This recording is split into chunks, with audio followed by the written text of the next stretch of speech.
everybody. This is Michael Andrade. I am the Cobra Slayer. Third eye opening up so I can see. Welcome, everybody. This is the Howdy Houston Houston Professional Showcase. Today we are talking with Mike Andrade, the Cobra Slayer, and he's with MLA Health Insurance.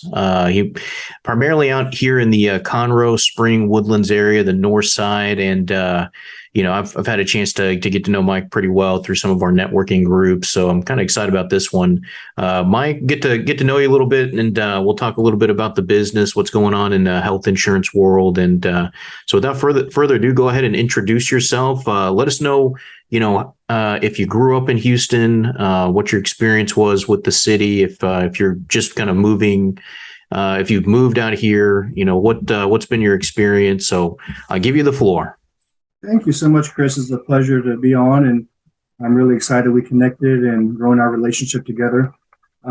As Chris mentioned, my name is Michael Andrade. I'm a Houston native. I grew up here in Houston probably until the age of 17.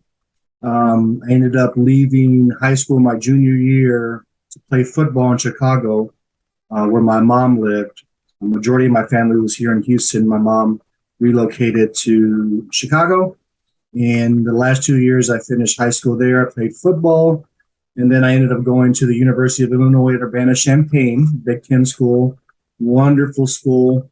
Attended there, met some amazing friends, learned a lot of life lessons, a lot of things I still carry over to today. And we probably lived there for maybe 20 years, Chris.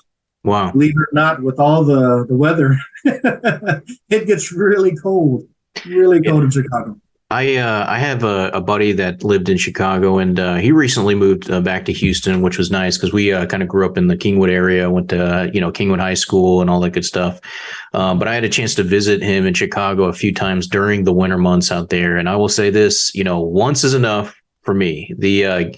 I think I stepped off the plane. I was wearing a hat, and I just remember being downtown, and I turned around, facing a wind gust.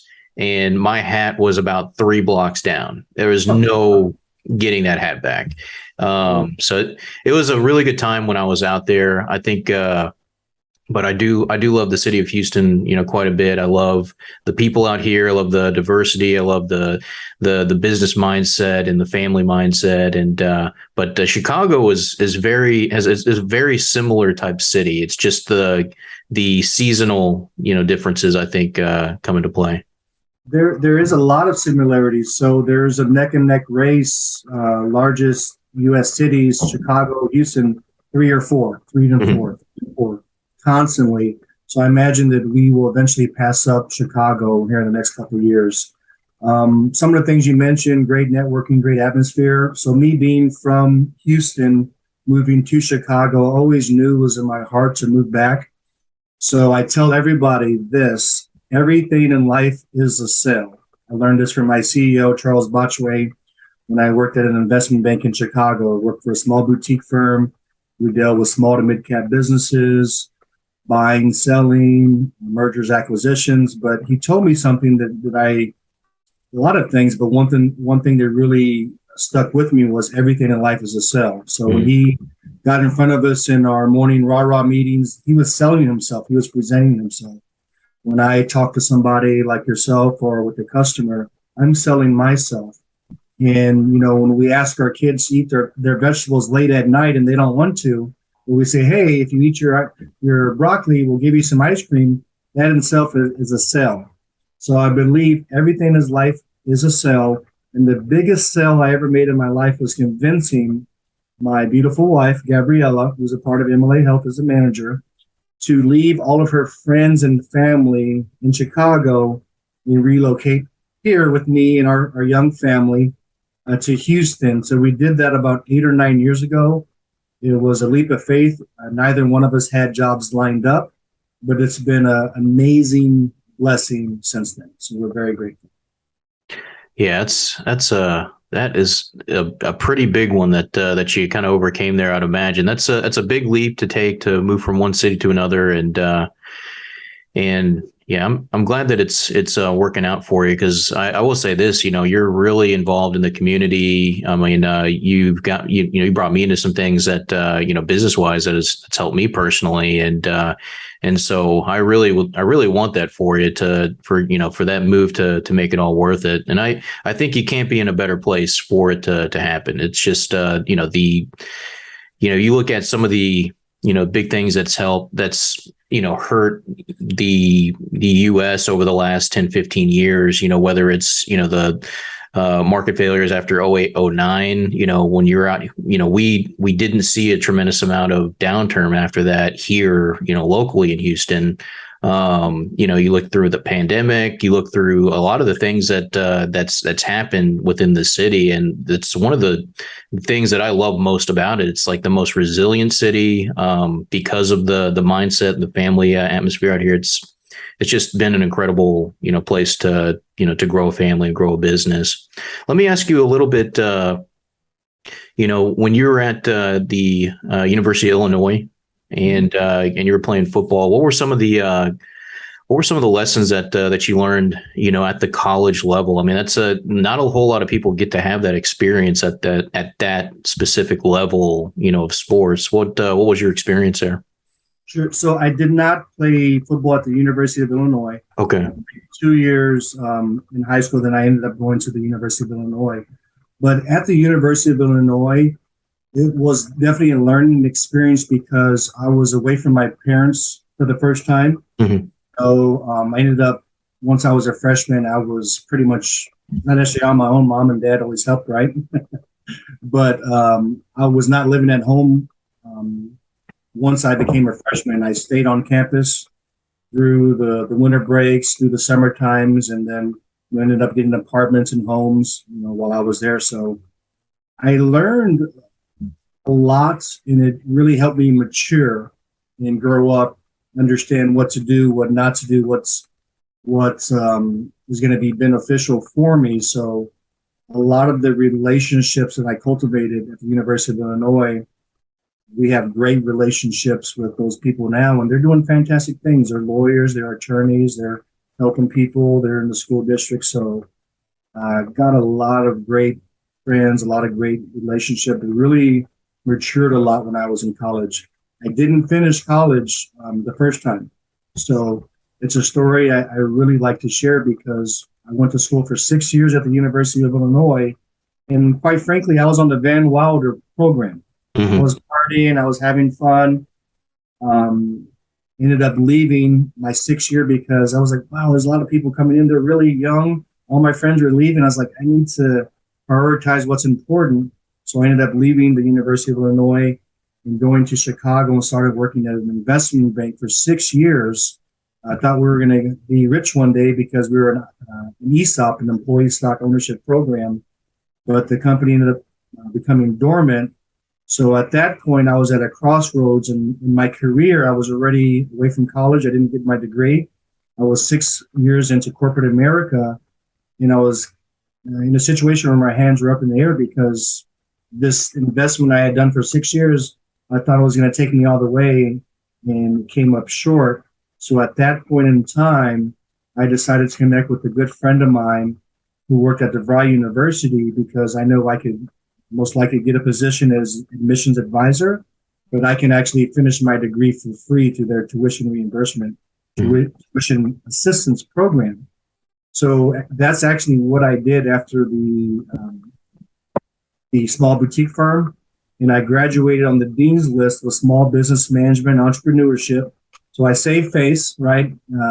Really was important to me because I'm the oldest in my family. First one to get a degree, so that was a big deal. In the same week that I earned my degree from DeVry University, my 2-week notice coincided with that exact date, and we moved to Houston the week that I received my bachelor degree on a whim. Mm-hmm. And yeah, so that's been nice ever since.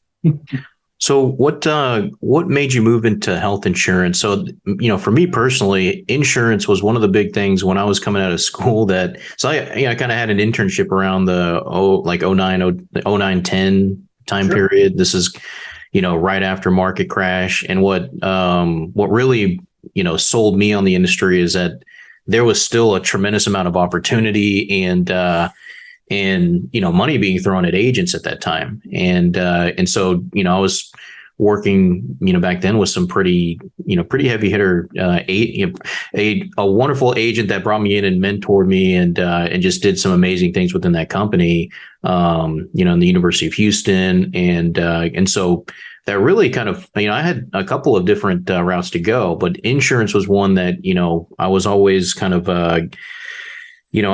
for me personally, I always wanted to be in charge of my income. I didn't want my income to be tied to a salary that was industry specific, like oil and gas. We do it here in Houston, it's oil and gas, or you're finding something that's kind of supporting oil and gas. It's a lot more diversified, nowadays in Houston, but, 10, 15 years ago, we were just kind of still kind of making that transition, I think. And so, insurance for me has been, a wonderful industry to be in, both in the clients that I've got, I get to speak with, and, businesses that we get to speak with. And so, what was your initial introduction? What really kind of gained your interest there, and where did you really pick up speed within your professional career? And what are some of the hurdles that you've seen? I would say this, some of the hurdles that I've seen is just the ability to adapt, different carriers. I was in a captive, I was in the captive world for a while. If you're in the insurance industry, it's working with one company. So give me a little bit of background about how you started, your interest, some of the hurdles that you've seen, and, where you're at now, where you want to go. Great question. So leaving Chicago, I had maybe 10, 15 years of consulting experience with small business owners, and then also veterans at DeVry University. I worked as a national admissions advisor, and we worked with veterans who were using their post 9/11 GI Bill.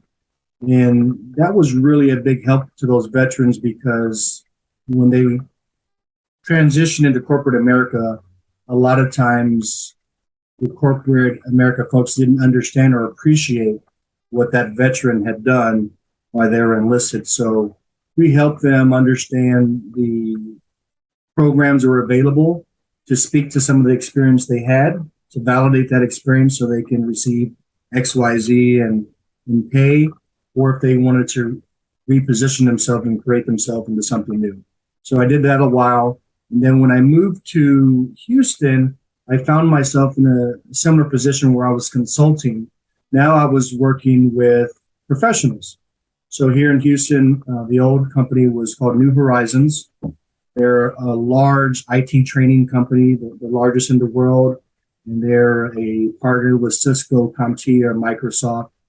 And if you are a professional, and if you're transitioning, so you've been laid off, you're impacted by a reduction in force, your job was sent overseas. What I did at New Horizons is I started to understand different layoff groups in our area and actually across the country.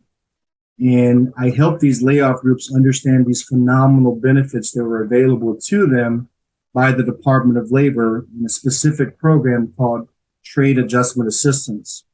So what we did was we found a big layoff group. We started to focus in on them on LinkedIn. We started to pull their resumes, all these people who were at these companies, and it really started to question why they were laid off. We wanted to understand if their job was impacted by overseas or TAA, because if it was, then we can help them create an application or help them be added onto an application that was already on file for the group. So what happens is when there's a large layoff group, oftentimes there's a lot of confusion. There might be a lot of resources that are available. And when there's a large layoff group, and especially if they're happening at different times, there's a lot of information that gets lost. So in my prior position, what I found was there was a lot of confusion. These people didn't know what to do with health insurance, which is COBRA, right? They didn't know about unemployment benefits. They didn't know about educational training dollars. So I was a resource for these individuals to help them understand that there's actually great resources available for you based on the fact that your job went overseas. And there was a petition that was certified by the Department of Labor, and you're eligible for all these fantastic benefits. And a lot of times, these people had no idea. So it was at that point, probably 2 or 3 years into my position, I was laid off from New Horizons. Mm-hmm. So I found myself in the same TWC line that I was helping people with before. And at that point, I started to really want to learn and understand what I wanted to do next, right? So I started to have a heart to heart. I believe everything in life is a sell. So we talked about that. And it was something that I had to be passionate and truly had conviction on, and that was health insurance. So it was a really nice segue after my last position, helping people with benefits and consulting with them, help them understand different resources available. It was a nice plug and play for me to get into healthcare because I have 20 years consulting experience. I've always been a resource or a conduit for people who need to get connected with certain resources. And it was something that I was already familiar with the COBRA premiums and that difficulty. So it was a great transition. So ultimately, when I first started, I had a lot of success because I had a big network of people that I was already dealing with on LinkedIn that I had helped previously with understanding benefits through the workforce or through TAA. So I was able to go back and help a lot of those people get off their COBRA, get them to an ACA plan, and then they would start to refer me out. Let me ask you this, because, just my experience with health insurance, and it's very minimal. I'm either with a company that has it or within the last, to be honest, within the last 10 years since they rolled out I don't want to use the term Obamacare. What's the act? ACA Affordable Care Act. Affordable Care Act. Once they rolled out the Affordable Care Act, it's I think there's just a lot of confusion out there in terms of what's available when you're with a business that carries health insurance, when you're with a small business that it's not really there yet. When you have a spouse that's with the company and the other spouse is not with the company, for just the average person out there that's looking at this video and saying, okay, well, I have a health insurance need right now. I don't really know where to go, where to start. Let's say that you have someone that just lost their job and they're looking for something new, and maybe the next job that comes up doesn't have the same type of benefits that they had recently. What would be your advice to that specific individual? Schedule a one-on-one. That's Gotcha. the first step. We need to be able to roll up our sleeves. And what I tell everybody in my opening is, the more open and honest that you can be with me, the quicker we can determine what options are available for yourself, your small business, or your family. There's thousands of variables that dictate that. So we really need to understand where you are, what your needs are, and then we can determine options. So there's employer options. Someone may be eligible based on a qualifying life event in the window. If that employer option is going to be suspended or no longer available, we may be able to get them on an ACA plan. Outside of open enrollment, there's private insurance options that are available. You have med shares, you have short-term plans. So what we do is we really take the time to understand that individual, family, or small business's needs, and then we can facilitate a plan of action based upon the time frame, what they need, what they want, and also their budget. So we get very creative to help them understand the whole smorgasbord of options that are out there. Michael, the one question that I have for you is I always like to look at examples. And so we were talking a little bit earlier about a specific example that you had recently. Just for folks that are watching, that not only is it a good thing to know what your coverages can do for you, but what happens in case you have an accident, some of the what they call supplemental benefits that are out there. So I found it to kind of be an interesting thing that we had this scheduled now, and we recently kind of went through this process. And so I will give you the floor to discuss your most recent situation where that supplemental policy came in and did its job. So, sir, go ahead and run through that story. Yeah, thank you. Interesting. My wife has insurance. We're through her insurance through her employer because typically that's the best. My daughter was sent home with a note by the nurse to get a vision exam. So, since we're outside my wife's open enrollment, we decided to do an accident policy through me, and we did 2 visions through me. I think it's $62 for an accident policy and 2 visions. So that was on a Friday. Monday, I had a amazing slip and fall in my backyard, helping my neighbor who I paid to do my fence. I was just out there helping him out, and I took a step, and I fell 5 feet into a concrete retention pond. Got a gnarly scar here, had a big scar on my head, big bump, fractured elbow, scraped knuckles, scraped leg. All in all, I've had 3 or 4 different x-rays, 2 CAT scans, multiple medications, a sling, a cast that's waterproof. With the accident policy that we just picked out, my plans, if you're looking at a full health plan, they build in supplemental products to protect you for the most common reasons. Number one is an accident. So rather than you paying a high deductible or a high max out of pocket on an ACA plan or even an employer plan or any type of plan, if you have this supplemental coverage, if you're in an accident like I was, I'm going to pay $100 and I'll get reimbursed up to $1,000 for this particular accident. So it's going to save us a little bit of money for my whoopsie. Beyond that, there's critical illness protection and additional things, but the accident policy specifically helped us out so we can save some money and not be out of pocket a large amount of money for the most common reasons. We go to the hospital, which is an accident. Very interesting that happened to me right before open enrollment, right? It makes me even more passionate about what we do, because I tell you what, being in an accident, not being able to move your hands the way you normally do, it's not very fun. And it's very inconvenient because you're going to doctor's visits, specialist visits, running around town. So you're having to change your schedule based upon what's available from the doctor's office. So that's been a little bit daunting.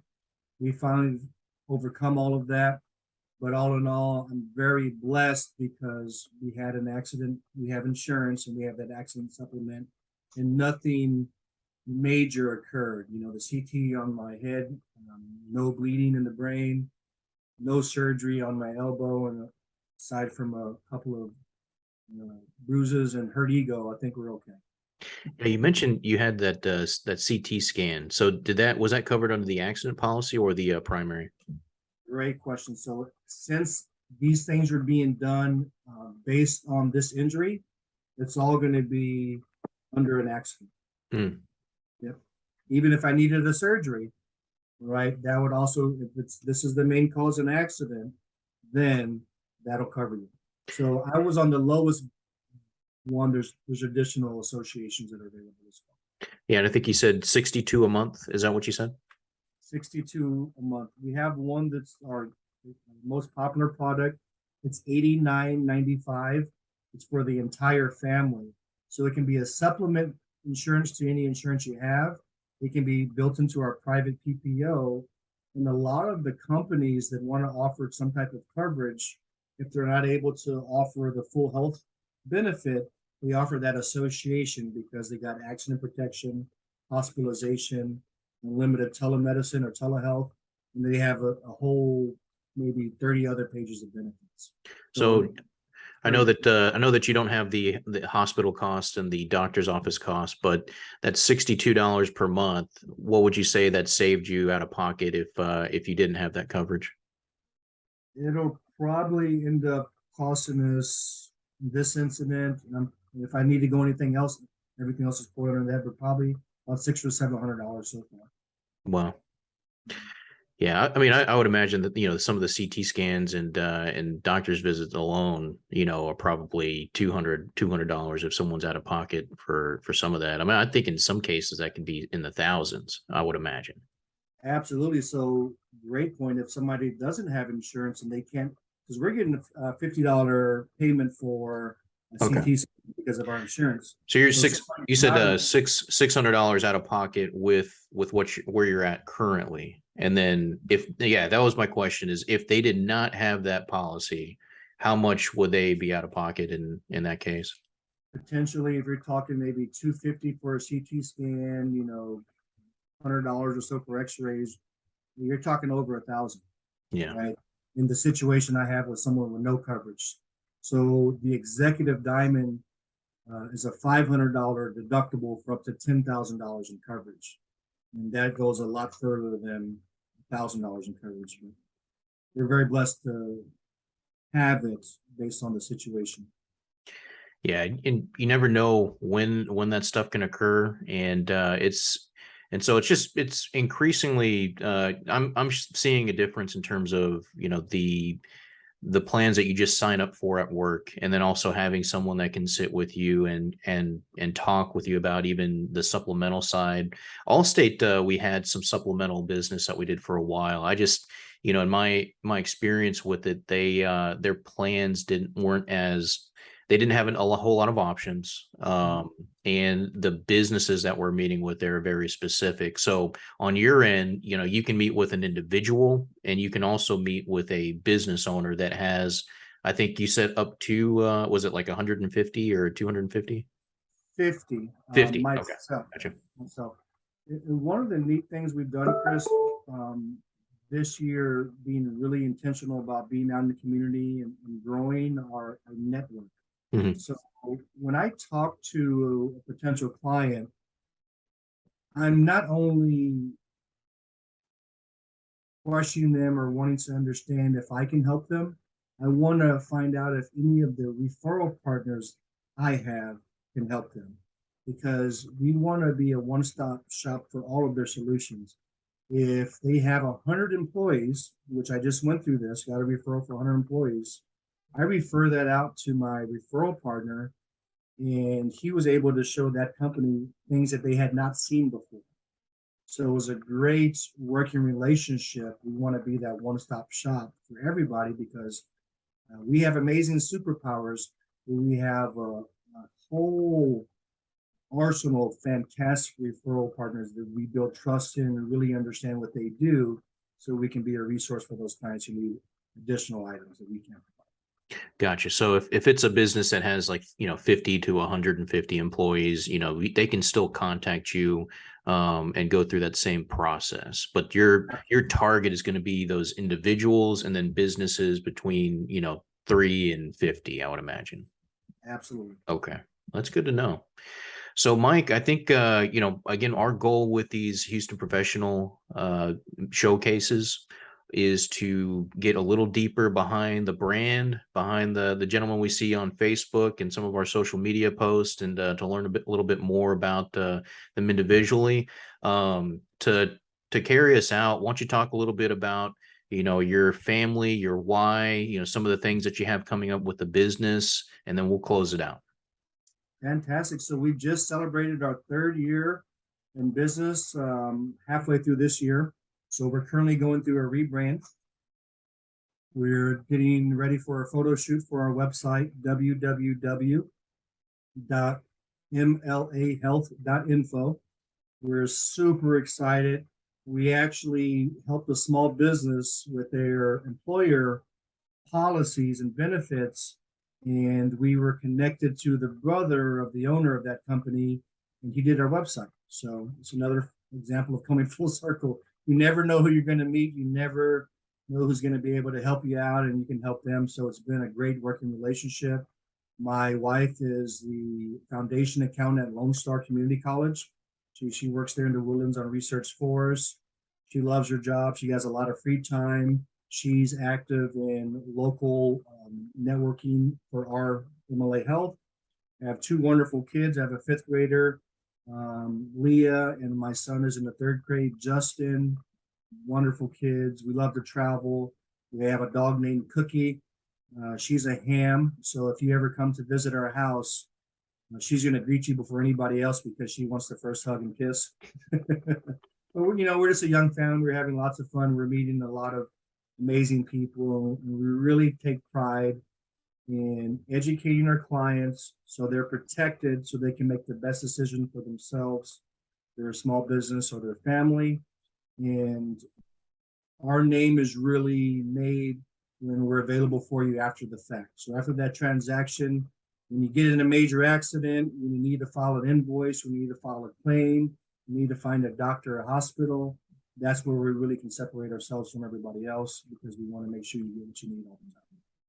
Yeah, I completely agree. So the a lot of the way that the businesses are going nowadays, these large companies are trying to move to online direct to consumer, and I think that really we're going to be split into two different markets that pay a little bit extra, and in some cases not even that much more, for professionals to run through your products, your services, and make sure that you're set up with the way that your family, your business needs to be customized, and so that's the market that I know that we're going after, and so I think it's increasingly going to be more in demand as customer service tends to fall with some of the online carriers and some of the online options that are out there. So that's kind of where we're at. So we have open enrollment coming up, or currently in open enrollment. Is that correct? It starts November 1st. November 1st. So if you're watching this and you have a need and you're going through, so it's the 25th is when we're taping this. I'm going to try to get this out today for you, Mike.